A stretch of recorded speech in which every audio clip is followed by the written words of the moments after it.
If you have holiday hosting duties this season, there are some very important steps you need to take over the next few days to make sure things are just right.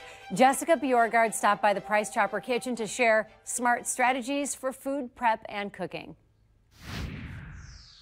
Starting with, Jessica, a cooking timeline. Yes, so one of the great things that you can do the week before your big event is to plan out how much time each item that you're going to serve takes to cook. So if you're gonna cook a roast, for example, you know it's gonna take a couple hours in the oven, probably some prep time, and also time to let it rest after it's done cooking. So schedule that out, and I go through and like write down, okay, 8 a.m. to 9 a.m. I'm going to prep my veggie tray. 9 a.m. to 10 a.m. I'm going to prep my meat and cheese tray. 10 a.m. I'm going to start prepping my roast and getting it ready, preheating the oven, and then popping it in, and so on and so on. And while the roast is cooking, obviously you can be doing other things as well, but planning out each step, it will really help the day of, for sure. And there are things you can do the day before and the night before as well. Yes. What are some of those things? So some of the things is if you have a side that you can make the day before and then warm up the day of, so like mashed potatoes, usually a good example of that.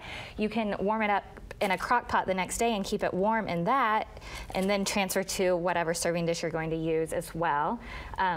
Also using crock pot liner bags saves so much time on cleanup, so definitely stop by the aisle that has like the Ziploc baggies and different things like that. You'll find a pack of like 4, just a couple dollars. You can, and then just toss them when you're done. So and then you can use the crock pot more than once in a 24-hour period. You're not scrubbing and in like between. If you're gonna use cheese dip, you know how it gets super sticky? Yeah, it never super comes easy off. cleanup. What about cooking substitutions? Cooking substitutions. So I know I'm guilty of it, not grabbing everything I need on my trip to the grocery store.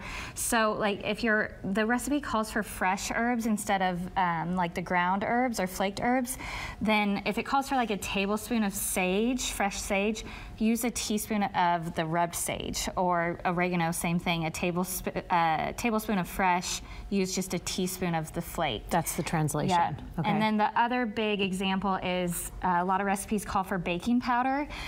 If you're out of baking powder, but you have cream of tartar and baking soda, you can substitute that, and it's for 1 teaspoon of baking powder, it's half a teaspoon of cream of tartar and a 1/4 teaspoon of baking soda. You can't just substitute the soda for the powder. Yeah, don't try to do 1-to-1 with this, it won't work.